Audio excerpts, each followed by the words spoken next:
Lah SMA itu aku nyambi ini ngenek jadi kernet angkutan umum. Hmm.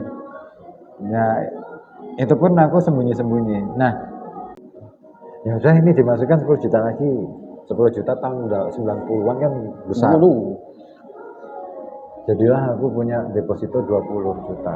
Jadi setiap bulan itu aku nggak harus minta uang buat uang saku. Makan dulu. Apa nih? Kentang ya, kentang. Kentang.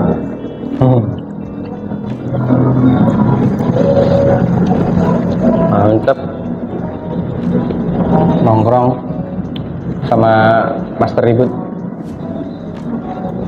Ini luar biasa nih, istimewa nih. Masukin rasanya. Magic bro. Magic.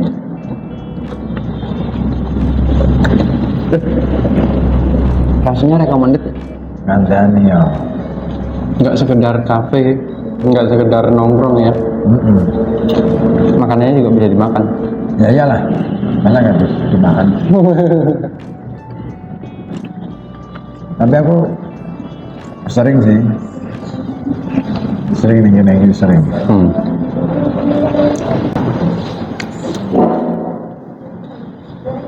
Nah kebetulan yang punya ini aku kenal. Sampai saat ibu bapaknya. Ya kenalnya ibunya sih.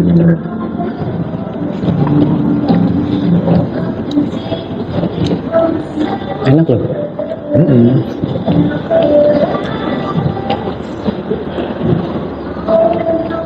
Sambimu nggak terlalu lebar nggak apa-apa. Oh sikutmu kadang keluar masuk sih ya. Ya coba.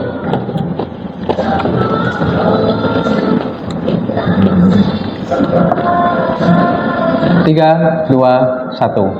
Kamera rolling and action.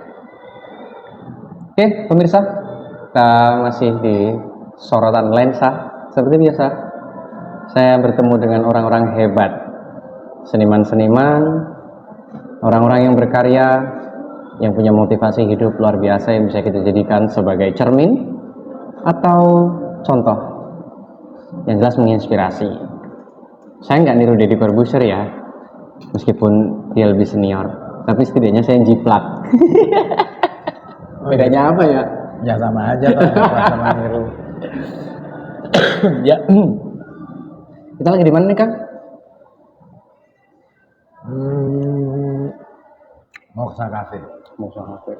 Kali ini saya ditemani sama Kang Ribut Ahwandi. Beliau adalah sastrawan, seniman, apa ya? Aktor kerusuhan. Terus apa? Bintang film? Film apa? Kita tak seibu tapi pemikiran kita sama. Aku belum sempet tuh bikin film yang itu. Tapi ya pemirsanya siapa ya? Ada, mesti ada. Kan selalu ada sesuatu yang bombastis, sesuatu yang ada sensasinya, pasti membuat orang itu penasaran. Sorry nih aku ketagihan makan. Nah, makan aja dulu, kita kan kelaparan dari tadi. Ya pemirsa, gondrong saya ini jujur terinspirasi dari beliau, Kang Ribut. Masa terinspirasi kok gondrong lah? Anu lah, kalian jangan deket-deket sama orang gondrong. Kalau kalian bareng sama orang gondrong lebih dari 2 tahun, nanti rambut kalian ikut gondrong. Asal giginya nggak gondrong aja lah. Gitu. Ya. Tapi kita mau ngomongin apa sih? Yang lagi rame aja, Kang. Apa? Yang lagi rame itu Garuda Biru. Jangan ikut-ikutan, ini konten permanen. Anti delete. Enggak, rame juga loh. Garuda Biru tuh rame loh. Ya tapi nanti aku kena sensor kan? Ya kan cuma nyebutin Garuda Biru doang. Aku tahunya Garuda di dadaku yang merah itu yang logo apa sepak bola Indonesia itu kan kemarin sempat viral juga rame kan? Rebutan. Ya. Ngomong-ngomong sambil di kopi dulu.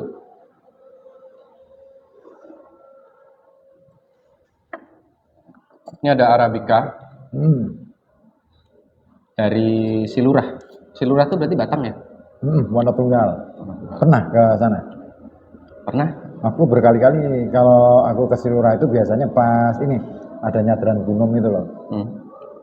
Unik acara nyadran gunung itu karena itu tradisi khasnya orang sana ya. Dan ada banyak mitos di situ, ada banyak cerita di situ. Tradisinya masih sangat kuat, kental banget mitologi mereka. Kayaknya seru juga sih di sana itu. Bahkan ini yang terakhir yang terbaru ya, Mhm.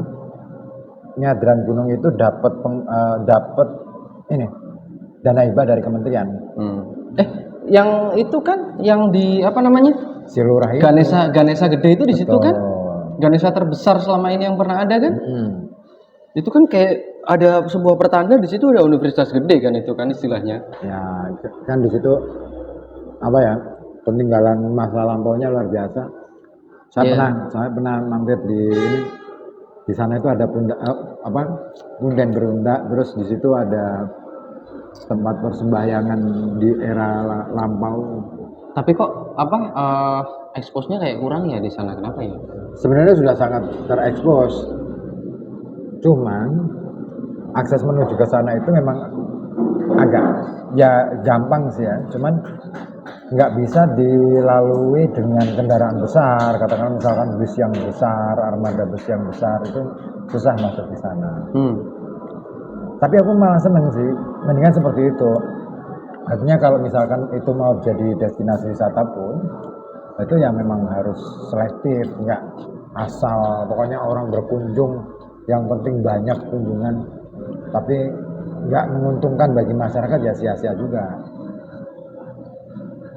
Dan di sana memang kalau aku lihat itu yang paling kuat itu budayanya sebenarnya, sama peninggalan sejarah itu kan bagian dari kebudayaannya. Nah itu yang aku suka. Tapi percaya nggak kalau masyarakat daerah pegunungan, terus pinggiran, perbatasan kayak gitu, kebanyakan sense mindernya itu kayak muncul gitu, kayak nampak.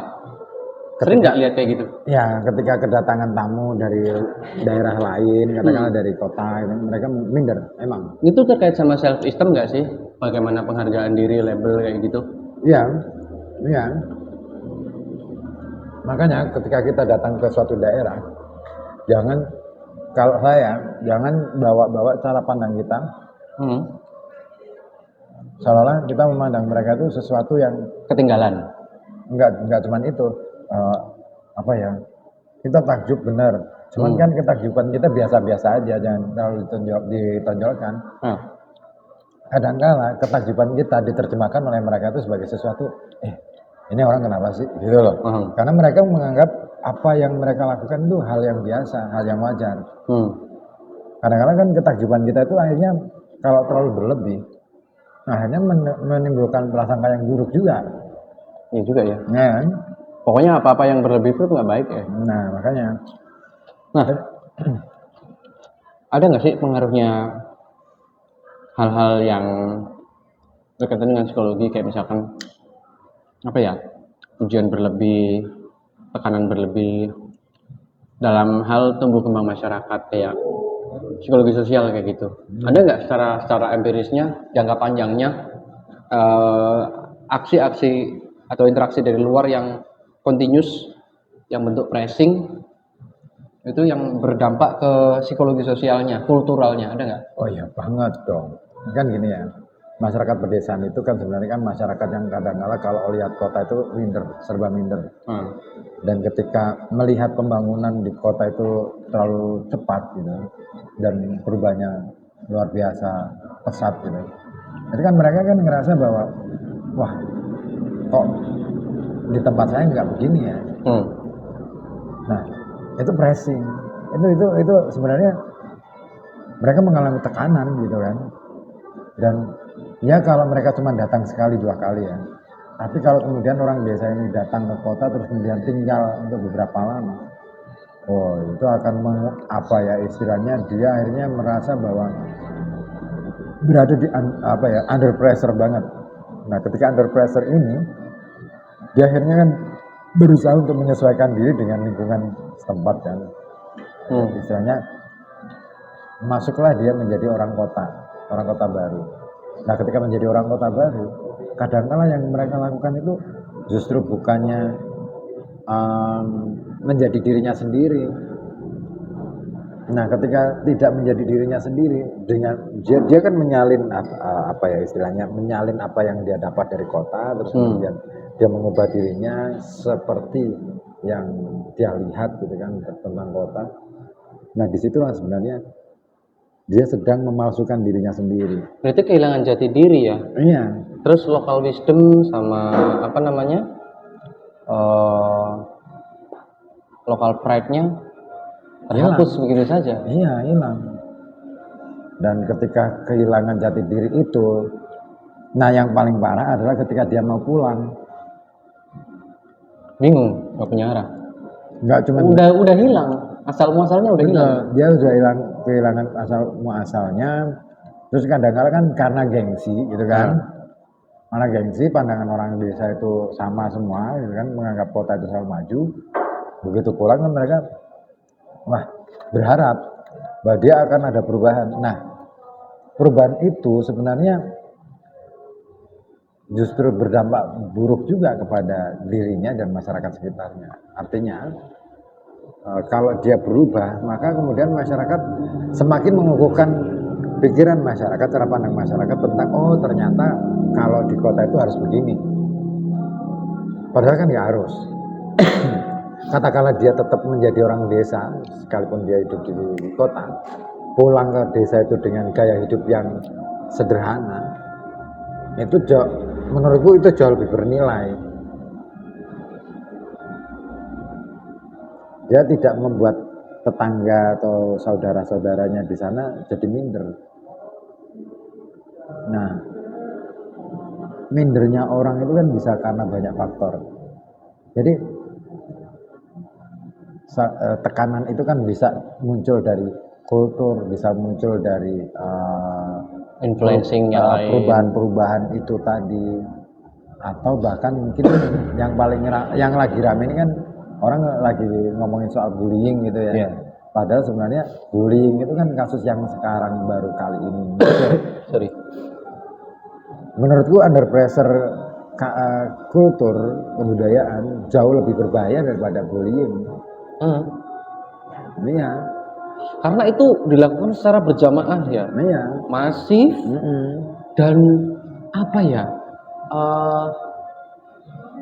Akumulatif ya. Iya. Kalau kasus-kasus bullying yang lagi rame ini kan paling di perkotaan kan. Tapi kan bagaimana kemudian kesenjangan antara kota dan desa itu pernah nggak disinggung? Bahwa kesenjangan itu membuat tekanan bagi masyarakat. Ada pernah aku main ke satu daerah yang agak dekat dengan hutan ya. Nggak bilang pelosok sih, cuman memang lebih banyak teritorinya hutan daripada perumahannya. Nah di situ mereka sempat bilang, orang kota itu apa?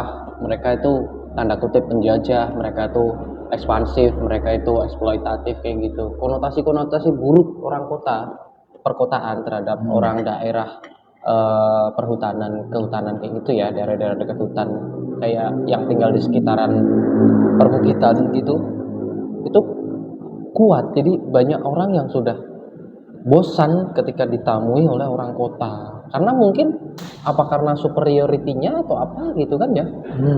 Sebenarnya gimana kalau dari sudut pandang humaniora? Ya baguslah kalau seperti itu.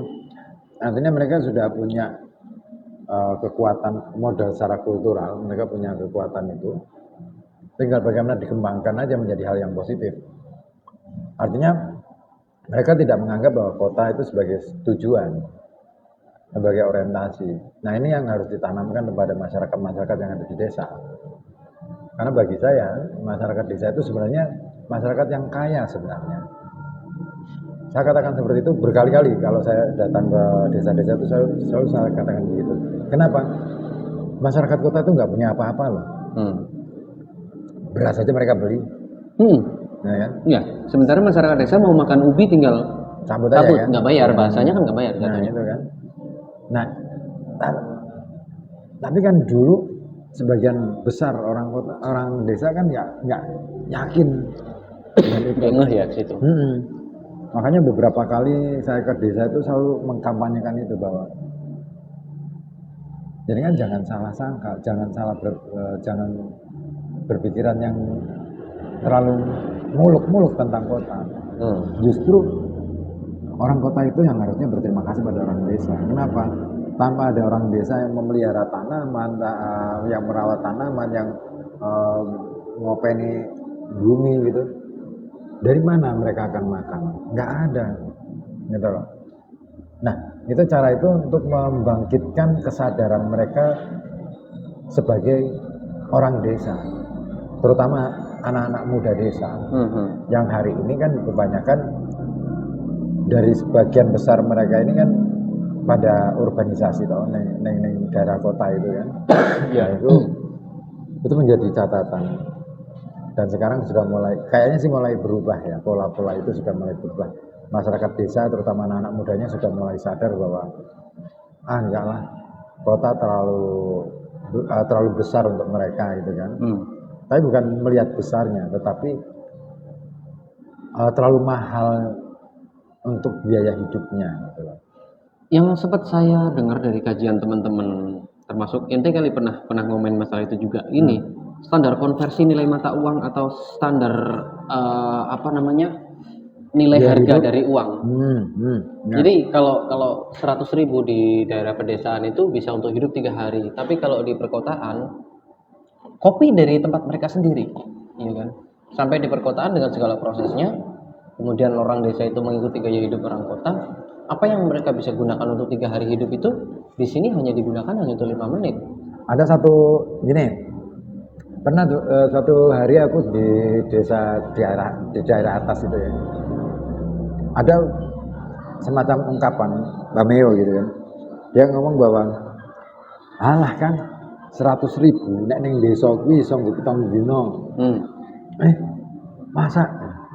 Aku nggak percaya waktu itu. 100.000 ki iso nggo pitung dina. Nek ning kota sehari habis. Tapi di desa bisa sampai 7 hari. Kan aneh menurut ya. Kok bisa? Saya minta penjelasan sama temenku yang orang desa itu. Loh, lah di sini nggak ada warung kan? Atau nggak ada pusat-pusat perbelanjaan, entah itu minimarket, entah itu apalagi mall ya. Kan nggak ada mall di desa ya. Tukang bakso aja jarang banget ya kan keliling ke situ kan. Nasi goreng aja nggak ada. Nggak ada. Apalagi yang kayak gini nih. Nah, semua masak sendiri di rumah. Dan mereka makan seadanya. Efisien ya. Nggak berlebihan. Oh iya juga ya. Kalaupun misalkan sampean lapar, ngambil aja ke rumah tetangga. Pasti bakal disuguh makan. Iya. Oh iya ya. Saya akhirnya mikir, iya bener juga ya. Berarti kalau begitu standar nilai uang sebagai alat tukar di sana berbeda dengan kota. Menurut orang desa 1 juta itu sudah banyak, Gede banget. Tapi 1 juta bagi orang kota kecil banget. Ya kan? Ya. Kenyataannya kita juga jalannya kayak gitu tiap hari. Nah akhirnya perbedaan standar inilah yang sebenarnya itu menjadi kesenjangan ketika katakanlah misalkan ini ada anak desa mau sekolah ke kota. Akhirnya kan dia harus mengikuti standar nilai tukar uangnya dengan kehidupan kota. Iya. Belum lagi biaya pendidikan yang harus ditanggung. Misalkan kuliah di mana gitu kan, di kampus, di salah satu kampus di Kalongan lah misalnya. Dengan standar harga yang sudah ditetapkan segitu. Yaitu bagi orang kota itu sangat memberatkan. Maka wajar kalau misalkan orang-orang desa itu sampai kehilangan rumah, sampai kehilangan sawah, sampai kehilangan banyak hal, motor dan lain sebagainya. Ya karena itu, saking mahalnya biaya di kota, sementara untuk bisa mengenyam pendidikan tinggi mereka harus ke kota. Ya nyatanya untuk SMP aja jaraknya harus 6 kilo kan. Ada salah satu perkampungan di Kabupaten Pekalongan yang jarak tempuhnya untuk menuju tempat pendidikannya segitu jauh. Nah itu kan mestinya dipikirkan ya. Kalau saya pernah tuh mencoba menggagas harusnya anak-anak yang dari desa itu diberi keringanan biaya untuk mulai dari masuknya sampai kemudian biaya-biaya yang harus mereka tanggung selama masa pendidikan, menunggu masa pendidikan. Katakanlah misalkan mereka kan bisa disubsidi silang. Cuman persoalannya kan masyarakatnya terima enggak? Ya kan? Dan ini harus ada kesadaran bersama bahwa pendidikan untuk bersama, bukan untuk individual. Untuk segelintir penyelenggara atau hanya untuk segelintir orang yang mampu saja? Nah, pendidikan untuk bersama, untuk kepentingan bersama. Kepentingan bersama untuk siapa? Ya masyarakat kita sendiri. Jadi anak desa yang menempuh pendidikan di kota itu kan nantinya diharapkan ketika pulang ke kampungnya itu bisa membangun desanya dengan lebih baik lagi. Oke, mungkin untuk membangun kesejahteraan ekonomi mungkin itu akan lama, tapi paling tidak dia tetap akan bertani dan bisa membuat, katakanlah bisa menyokong ekonomi di kota. Kan bagus juga kan. Nah, atau dengan kesadaran bahwa orang kota ngasih subsidi silang kepada anak-anak desa yang kuliah di kota itu sebagai rasa terima kasih mereka kepada anak-anak desa ini yang bapak-bapaknya, orang tuanya itu sudah menyumbangkan berbagai peras keringat mereka untuk bisa menjamin orang-orang kota bisa makan. Kan bagus. Ya. Tapi kenyataannya kalau beras naik Rp1.000 aja orang udah pada demonya kayak gitu ya. Nah itu dia.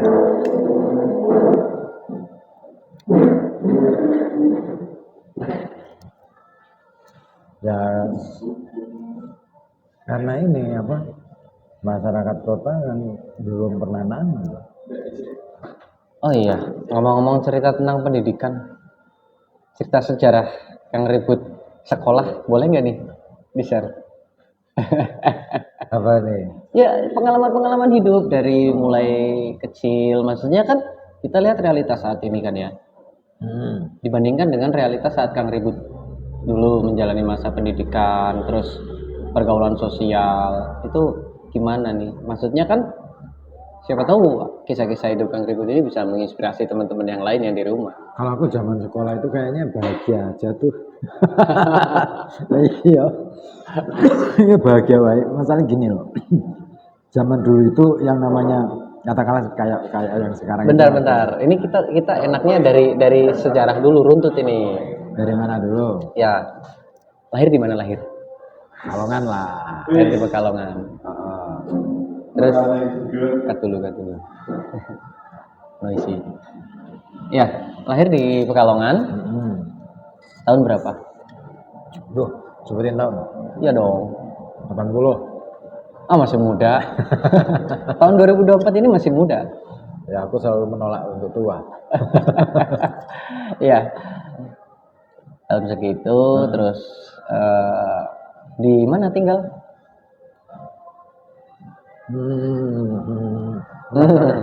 Kita minum dulu, santai, relax. Di Landung Sari. Landung Sari. Landung Sari itu bagian mana dari Kota Pekalongan?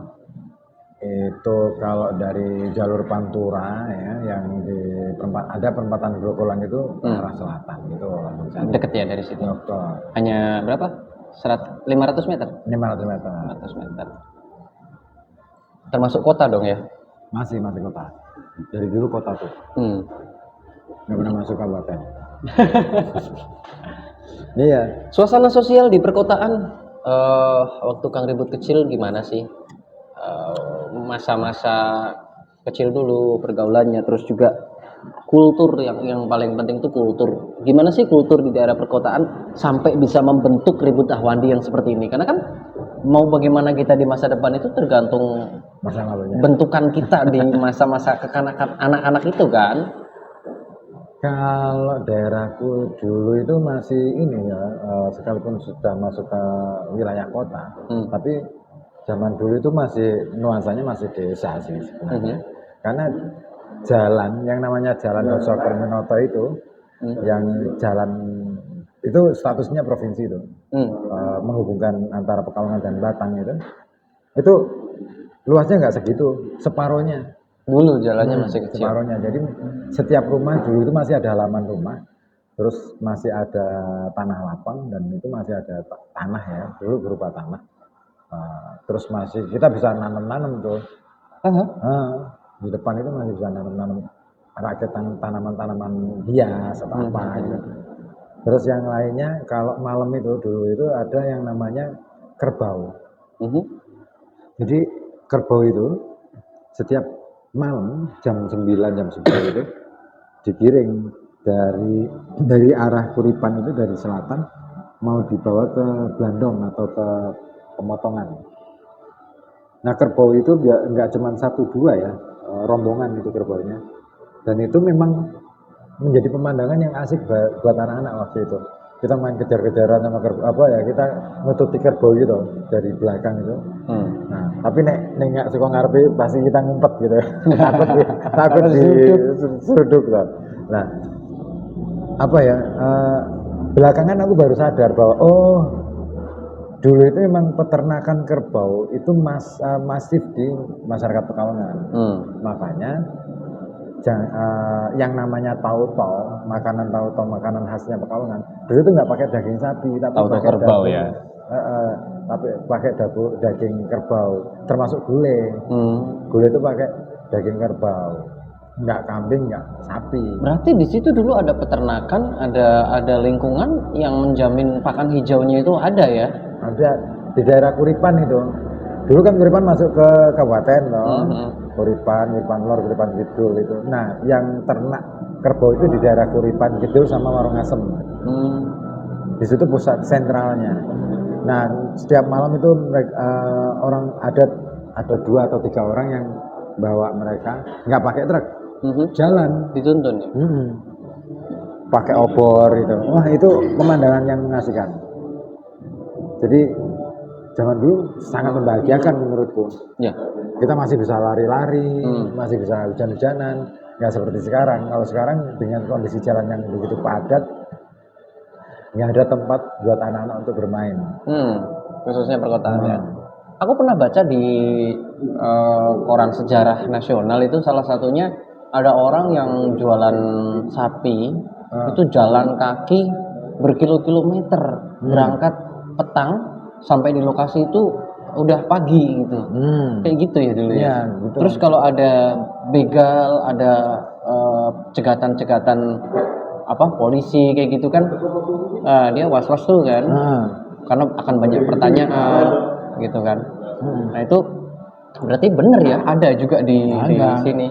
Dan satu hal lagi, yang namanya sungai dulu nggak di belakang Pasar Grogolan ya, tapi yang sekarang diuruk jadi jalan itu. Itu masih bening, udang aja masih kelihatan di bawah itu. Ini masih bening. Jadi kita mandi-mandi di sungai. Baru pindah ke belakangnya Pasar Grogolan yang sekarang itu tahun berapa ya? Ya sudah agak mendekati tahun 90-an. Nah begitu pindah itu alirannya berbeda. Sungai itu alirannya lebih deras ketimbang yang dulu gitu. Tapi masih cukup bersih. Jadi kita masih main-mainan di situ, mandi pakai sarung, terus kemudian sarungnya diplembungke gitu kan. Ini masih hal yang asik banget. Biasanya kita main dulu gitu kan, siangnya main cari sarang burung, cari telur, berburu telur. Setelah itu sore sedikit kita main bola atau layangan. Setelah itu mandi di kali. Dan itu rutin dilakukan. Kadang-kadang kita nakalnya itu menariknya apa? Nakalnya itu ngapek buah-buahan yang ada di kebun, atau bedol singkong. Nyuri lah ya. Tapi itu hal yang menarik karena ada effort, ada effort yang harus dikeluarkan, harus dibayar gitu kan. Nah, ketika konangan sama yang punya dan lain sebagainya itu kan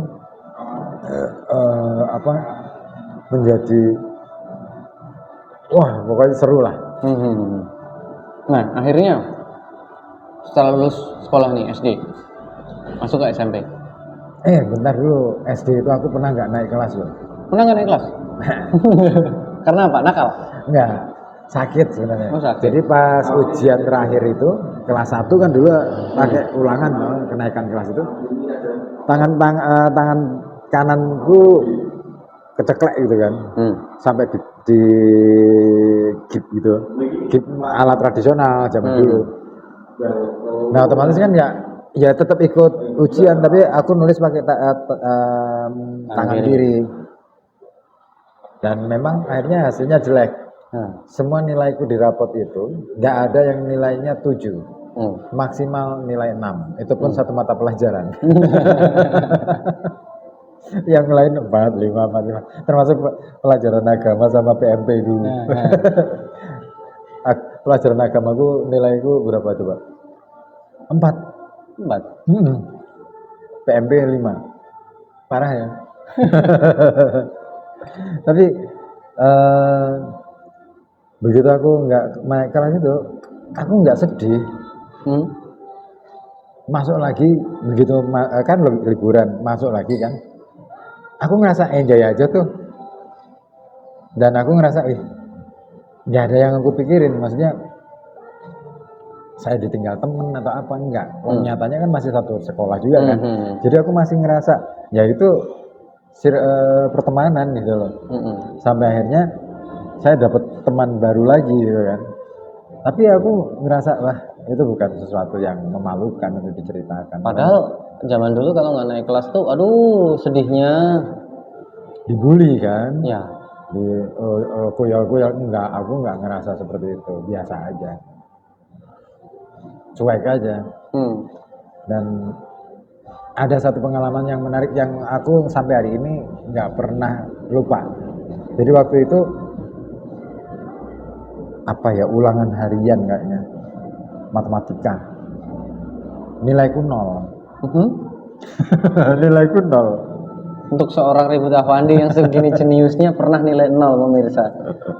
Nilaiku 0. Ibuku lihat buku, tuh kok nilainya 0, marah ibuku. Apa coba yang dilakukan? Reaksinya ibuku, tas dilempar keluar sampai nyebrang jalan. Tapi aku santai aja, nggak ngerasa sedang dimarahin. Kenapa tuh? Apa yang dipikirkan waktu itu? Yang nggak tahu aku, kok marah gitu aja gitu loh. Loh, aku soalnya gini, yang konyol lagi ketika aku nunjukin nilai 0 itu dengan bangganya aku nunjukin nilai 0 itu. Mama, lihat, aku ulangan, nilaiku apik. Sebodoh itu aku tuh. Tapi kok sekarang bisa jadi public figure ya? Gimana ceritanya? Tapi ngomong-ngomong tentang pressure, terus bullying dan sebagainya, pernah nggak ngalamin di iklim sosial yang sekitar tempat tinggal? Pernah. Dulu itu ada, saya itu punya teman tetangga ya, yang memang dia itu memang paling seneng ngepres aku banget. Sampai dulu itu sering bertengkar. Pernah tuh aku berkelahi juga. Nah, tapi kalau dulu itu nggak bullying ya, lebih ke penyelesaiannya adalah gelut gitu, berkelahi gitu loh. Ya udah, jotos saja gitu loh. Tapi yang rame kok ini ibu-ibunya, yang bertengkar ibu-ibunya. Jadi pernah juga mengalami seperti itu sampai kelas 5 SD itu. Kan aku, jadi setelah aku nggak naik kelas itu, mengulang kelas 1, itu aku dapat ranking, mulai dapat ranking tuh. Dulu kan ada rankingnya, saya selalu di 5 besar. Nah, pada saat kelas 5, biasalah mulai muncul persaingan kan. Nah, ada yang nggak terima kalau aku ranking 1. Terus akhirnya bikinlah rumor bahwa aku waktu itu kalau ujian mesti nyontek Dek Nen. Padahal enggak, dia yang aku kasih jawaban malah. Tapi itu Aku cuek aja. Sebagai seorang anak yang nggak jelas gitu, aku cuek aja. Gitu. Nah yang paling kisah yang paling menyedihkan itu sebenarnya ini. Jadi dulu itu ya, kalau setiap kali terima rapot itu kan yang datang ke sekolah itu rata-rata, kalau dulu rata-rata bapaknya. Kalau dulu, kalau sekarang kan ibu-ibunya ya. Lebih banyak nganggur ibunya sih. Lah, kalau dulu bapaknya. Suatu ketika, jadi kelas 3 SD, saya mulai bertanya-tanya pada ibu, Bu, kok aku rak tahu dijupuk nih rapot ke bapak, lah bapak gini yang gitu. Ibuku nggak jawab. Sampai aku kenaikan kelas dari kelas 4 menuju kelas 5, baru ibuku memberi jawabannya. Saya ingin ketemu bapakmu. Ya wes, bilang sama Omu, minta anter. Omu tahu bapak di mana. Nah sejak saat itu, waktu itu akhirnya pas liburan, saya diantar ke sana. Nah pas diantar di sana, ternyata kan kejadiannya sungguh di luar dugaan. Bahwa ternyata bapak waktu itu masih sendirian di sana. Tapi oleh eyang saya, itu saya diomongin bahwa saya itu sebenarnya sudah punya adik lagi. Lah adik tiriku itu masih di neneknya, rumah neneknya. Jadi nggak ketemu.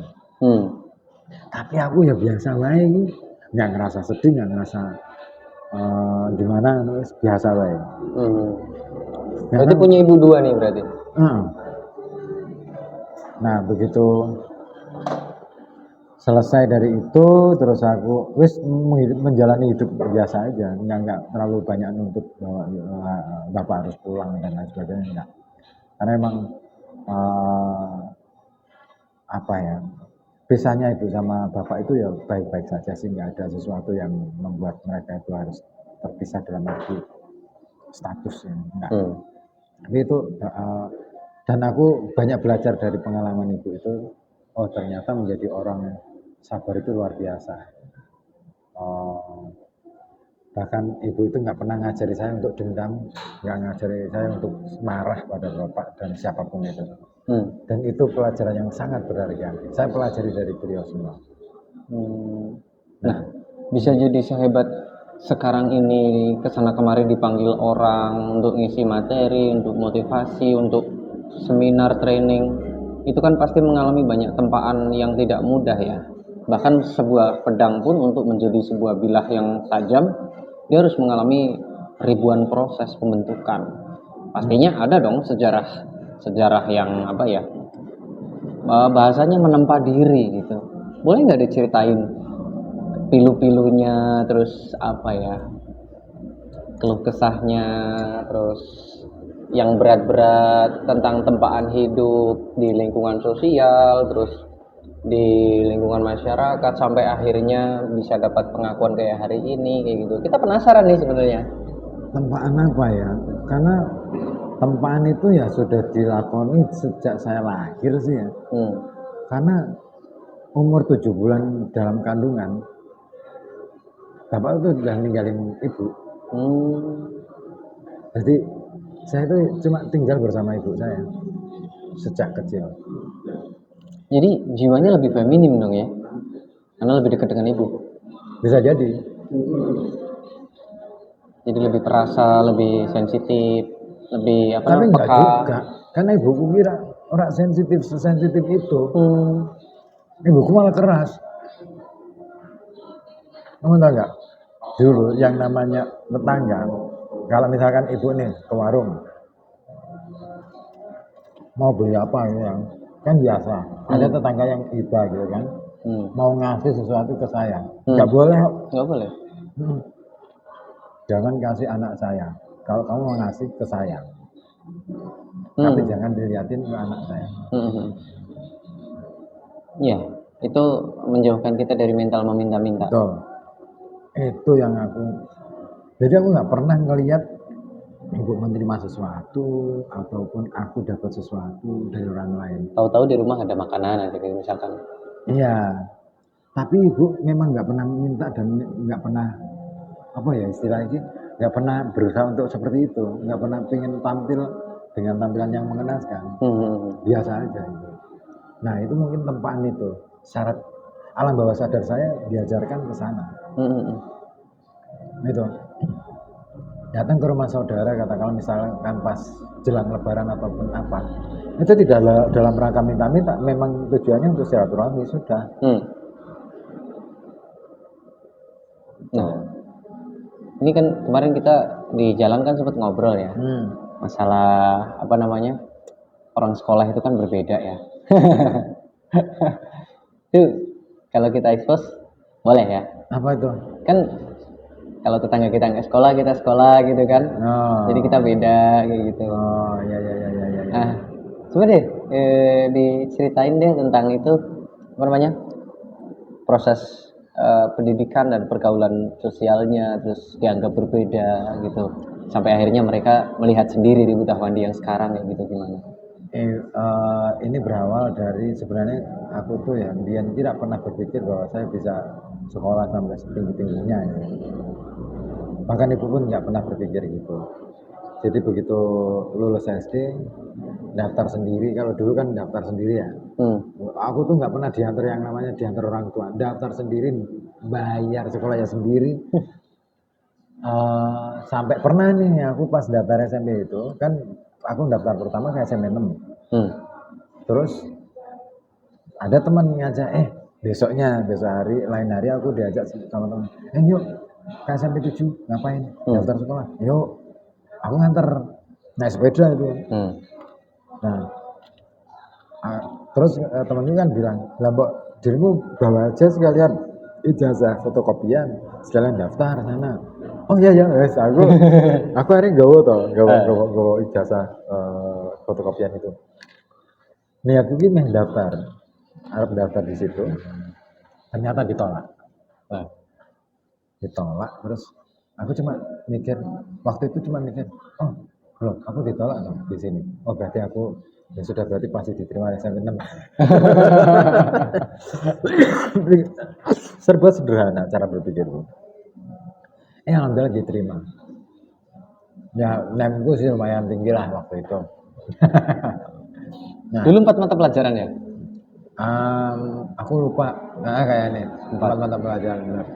NEMku itu 39 kayaknya. Oh sama dong, aku 39,28 juga. 39, terus kemudian akhirnya diterima di itu SMP 6, terus akhirnya lulus SMP itu ibu sempat nawarin mau ngelanjut sekolah kemana, SMA apa SMK. Padahal aku ki ora mikir arep ngelanjut orasi ya. Dan ibu sebenarnya nawari itu ya cuma basa-basi, karena ibu tuh sebenarnya nggak terlalu yakin bahwa beliau punya cukup uang untuk nyekolahin anaknya. Begitu aku nekat aja daftar sendiri gitu kan, di SMA 3 waktu itu. Nah daftar aja, pokoknya konyol. Aku daftar aja, nekat, keterima loh. Ibuku terus mikir, nah terus bayarin ini bayar itu ya, sampai aku dikuyal-kuyal sama ibu. Lambok mau nih mending ke SMK aja, waktu itu STM. STM aja kan bisa langsung kerja. Enggak mak, aku pengennya SMA. Nah SMK itu bisa langsung kerja, kalau SMA itu kan nggak jelas. Pikirannya orang tua dulu kan gitu. Ya pokoknya SMA aja mak, soal kerja atau enggak itu kan soal nanti. Oke. Jalanilah aku ke SMA 3 tahun di sana, dan waktu 3 tahun itu ada satu episode di SMA itu untuk menopang biaya hidup saya sempat ngenek angkutan sama ngamen juga.